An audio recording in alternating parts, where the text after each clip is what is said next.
Chapitre 13. Comment Candide fut obligé de se séparer de la belle Cunégonde et de la vieille. La belle Cunégonde, ayant entendu l'histoire de la vieille, lui fit toutes les politesses qu'on devait à une personne de son rang et de son mérite. Elle accepta la proposition. Elle engagea tous les passagers, l'un après l'autre, à lui conter leurs aventures. Candide et elle avouèrent que la vieille avait raison. « C'est bien dommage, disait Candide, que le sage Pangloss ait été pendu contre la coutume dans un auto-da-fé. Il nous dirait des choses admirables sur le mal physique et sur le mal moral qui couvre la terre et la mer, et je me sentirais assez de force pour oser lui faire respectueusement quelques objections. » À mesure que chacun racontait son histoire, le vaisseau avançait. On aborda dans Buenos Aires. Cunégonde, le capitaine Candide et la vieille allèrent chez le gouverneur Don Fernando d'Ibarra y Figueroa y Mascarenes y Lampourdos y Souza. Ce seigneur avait une fierté convenable à un homme qui portait tant de noms.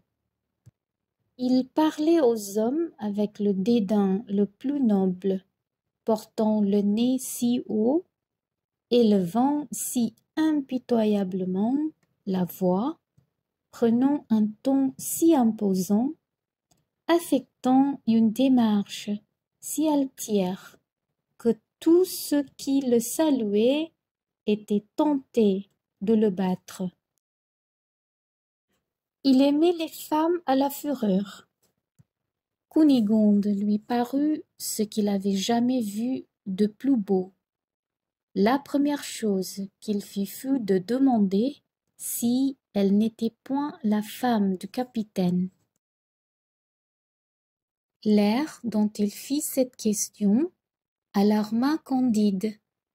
Il n'osa pas dire qu'elle était sa femme, parce qu'en effet, elle ne l'était point. Il n'osait pas dire que c'était sa sœur, parce qu'elle ne l'était pas non plus.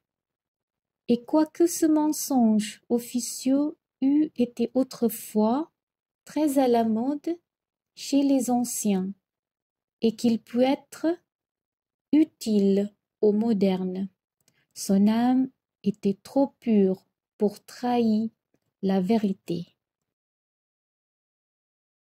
« Mademoiselle Cunégonde, dit-il, doit me faire l'honneur de m'épouser, et nous supplions votre Excellence de daigner faire notre noce. » Don Fernando d'Ibarra y Figueroa y Mascarenes y Lampourdos y Souza, relevant sa moustache, sourit amèrement et ordonna au capitaine Candide d'aller faire la revue de sa compagnie.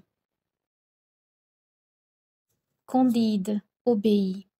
Le gouverneur demeura avec mademoiselle Cunégonde.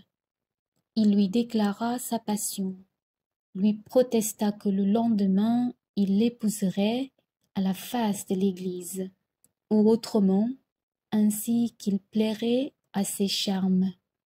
Cunégonde lui demanda un quart d'heure pour se recueillir, pour consulter la vieille et pour se déterminer.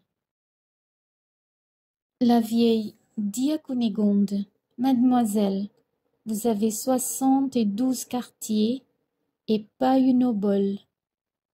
Il ne tient qu'à vous d'être la femme du plus grand seigneur de l'Amérique méridionale qui a une très belle moustache. Est-ce à vous de vous piquer d'une fidélité à toute épreuve? » Vous avez été violé par les Bulgares.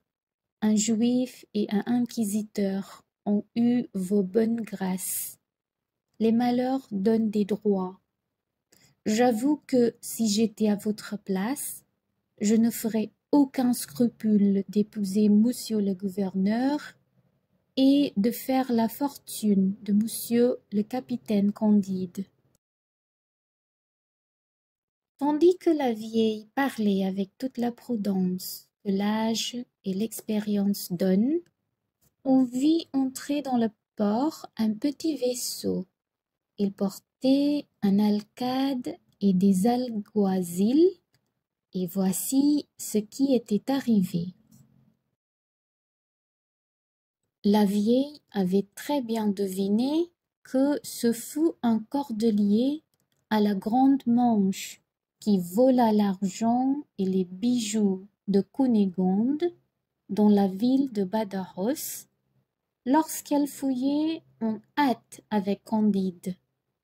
Ce moine voulut vendre quelques-unes des pierreries à un joaillier. Le marchand les reconnut pour celles du grand inquisiteur. Le cordelier, avant d'être pendu, avoua qu'il les avait volées. Il indiqua les personnes et la route qu'elles prenaient. La fuite de Cunégonde et de Candide était déjà connue. On les suivit à Cadix. On envoya, sans perdre de temps, un vaisseau à leur poursuite. Le vaisseau était déjà dans le port de Buenos Aires. Le bruit se répandit qu'un alcade allait débarquer et qu'on poursuivait les meurtrières de Monseigneur, le grand inquisiteur. La prudente vieille vit dans l'instant tout ce qui était à faire. Vous ne pouvez fuir, dit-elle à Cunégonde, et vous n'avez rien à craindre. Ce n'est pas vous qui avez tué Monseigneur. Et d'ailleurs, le gouverneur qui vous aime ne souffrira pas qu'on vous maltraite. Demeurez. Elle court sur le champ à Candide.